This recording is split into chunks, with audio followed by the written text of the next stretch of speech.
Yo, what is going on, guys? I have an insane carry game for you today. We are doing our standard clear route. The enemy mid laner is actually AFK, but that does not change much because our mid laner dies solo to the enemy jungler. The enemy mid laner will come back, and 𝐒𝐿𝐿 proceeds to get outrageously fed throughout the duration of this game. I believe he hits like a pre 5-minute level 6. He hits it insanely quick since he soaked the mid lane XP. I saw him going over to his red side, so I'm going to pressure for this dive. We get the charm down. Viego honestly goes in like way too soon.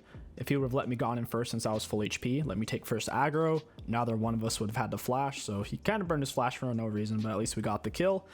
At this point, I stayed to get 𝐒𝐿𝐿's Gromp. Generally, the second camp a jungler will be up anywhere from 418 to 425. So in this case, I just stayed because I saw him staying on the other side of the map. It's really important to pay attention to the minimap as a jungler in particular. You'll know where to be, when to be there, and when you're losing in particular as well. Evelynn can't really match 𝐒𝐿𝐿 on scuttles. She can't really match him in 2v2 ganks pre-6 at all. Even once she's level 6, it can be challenging. So as long as I'm doing something where 𝐒𝐿𝐿 isn't there, I can kind of match the value he's getting for his team. I was trying to set up a play on Anivia. She's behind since she was AFK or DC'd. I go in for the pink ward knowing she's going to throw out a stun, so I leave before I finish it, pull off to the side, get down a charm. She throws down a wall, pretty solid wall. I don't have boots or anything, so it's really hard for me to catch up to her. The charm fades off, Rumble goes in for his R. At this point, I didn't really want to chase it down. I think Rumble's just playing a little tilted. I get ready to R away from 𝐒𝐿𝐿 as he goes in on me, but he goes back to save his Anivia, so now he's getting even bigger, and he's becoming a very, very, very, very big issue. Something that is really tough to do as Evelynn against other junglers is if they're more mobile than you. It's very easy for you to die and lose your Dark Seal stacks, things like that. If you're wondering why I haven't backed yet, it's because I haven't used my R. If your R's up on Evelynn, you don't really ever want to back, especially if you're high HP. We go ahead, pick up a Herald. That's the enemy's real win condition. I kind of think we outscale them, even though we have the Kalista just because Viego's OP, Evelyn's pretty strong, and then we have Rumble R.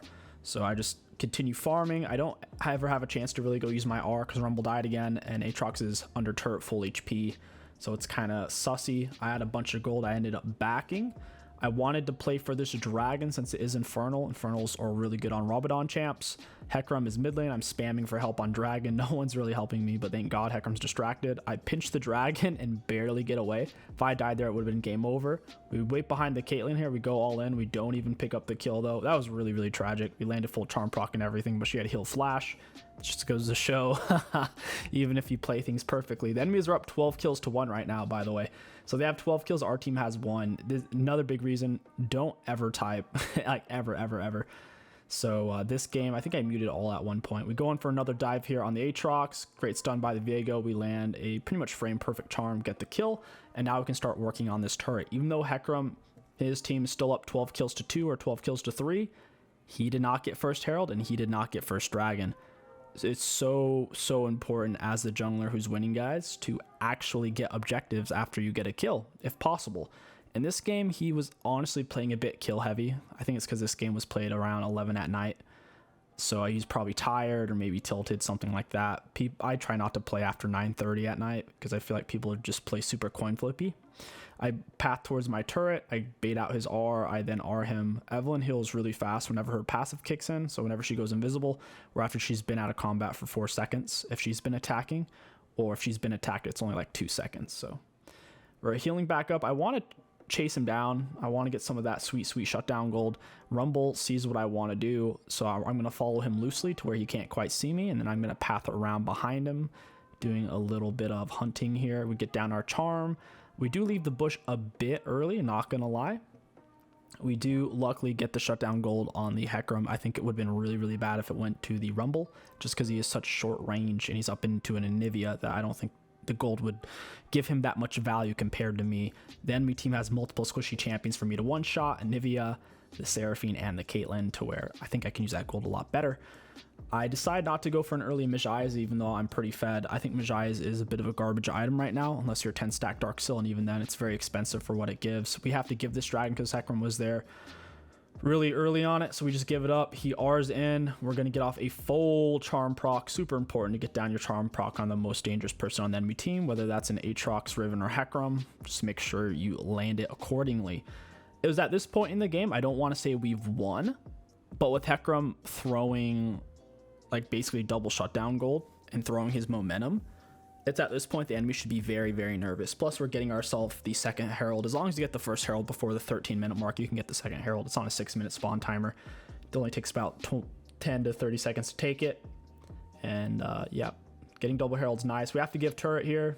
We gotta know when to give. We've been giving a lot of things like the dragon, turrets, map pressure, mainly just pathing away from 𝐒𝐿𝐿. It was at this point 𝐒𝐿𝐿's like, no way you win this, and he's apparently blaming it on his support, which is really weird because I don't think his support's playing bad at all. 𝐿𝐿𝐿 can actually be really annoying for Evelynn if she positions properly, and I think 𝐒𝐿𝐿 kind of loses himself the game by typing there because he's tilting his team and being toxic. I'll show you what I mean by that, because coming up here you can tell people are like kind of typing. We get a nice little pick on the 𝐒𝐿𝐿. I still have my R. I'm going to walk off. You don't want to R early. We dodged the 𝐿𝐿𝐿 R, and I think that really pissed him off. Beautiful 𝐿𝐿𝐿. We pinched the 𝐒𝐿𝐿𝐿, and I just want to get out of here. I'm sitting on 10 Dark Seal stacks. I have a bunch of shutdown. I don't really want to fight this. 𝐒𝐿𝐿𝐿's super scary. He's even got Force of Nature, which is a huge HP magic resist item on top of his Divine Sunder. I did go for... I forget what this item's called, but I'm sure you can see. I have my Rocket Belt and... that one item. It gives 115 AP and extra 10% damage whenever you immobilize them. Here 𝐒𝐿𝐿 just won't die because self-healing is really OP. I'm hitting him, I'm pretty fed, but he just won't die.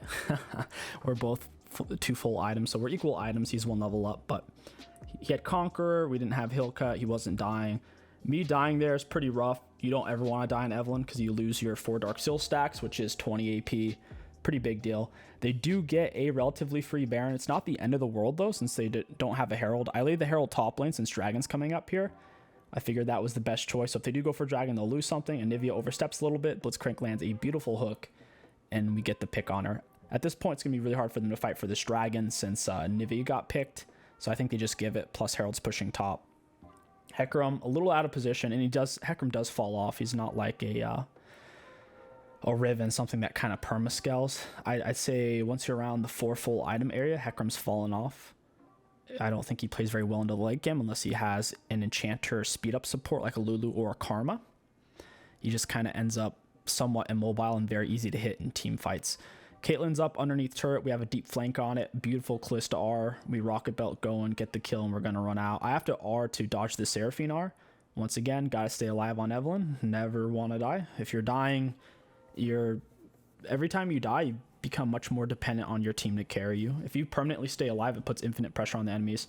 Caitlynn walks up, we Rocket Belt Q, and then we see here Seraphine was clearly typing. She wasn't paying attention because it took me like nearly 2 seconds to kill Caitlynn there. She would have reacted, she probably could have saved her, but the fact that 𝐒𝐿𝐿𝐿's been pretty toxic this game, I imagine Seraphine's typing in chat and typing with him. We get a really good pick onto the 𝐒𝐿𝐿𝐿. I don't go in for the full charm proc, I just go for the slow because Blitz lands a hook. Get the kill on her. I have my R. I'm going to hold on to that. 𝐒𝐿𝐿𝐿 just burnt all of his kill abilities, so I'm really at no risk of dying now. If his R is on cooldown and his E is on cooldown, there's nothing you can do. We get a really nice 𝐿𝐿𝐿 R into him, and he goes down. Even though 𝐿𝐿𝐿𝐿 doesn't scale, she's really good for getting picks. I say GG in all chat. It's a little BM to say GG before the enemy surrender, but I mean, at this point, I'm pretty confident we're going to win. Like, I'm not saying it to tilt them. I'm just like, good game. Like, it's over in my mind.